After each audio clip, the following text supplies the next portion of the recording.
The Witch on the Pass.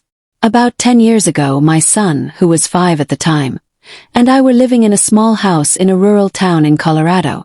There was a winding mountain pass that went from my town in one valley to another small town, where I worked and my son attended kindergarten, on the other side of the mountain. Every morning we would pile into my little old pickup truck and go through the mountain pass. About 3/4 of the way through the pass, there was a dirt road that turned off and disappeared into the trees. I never thought anything of it. There was no sign, no mailbox, no indication that anyone ever regularly drove that dirt road. One morning though, as we approached that dirt road, I saw, I don't know, someone. It's hard to say that it was a person. It was a shape that appeared to be roughly the dimensions of a person, but a person completely covered in blankets or something. I still can't make sense of what I saw.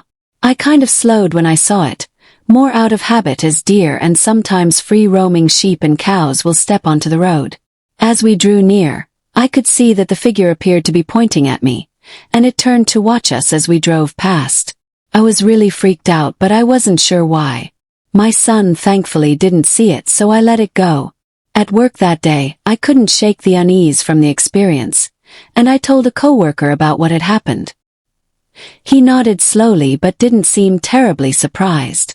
When I was done, he said, "Sounds like you saw the witch." I laughed at him because I thought he was trying to be funny, but his words also made me feel sick with fright.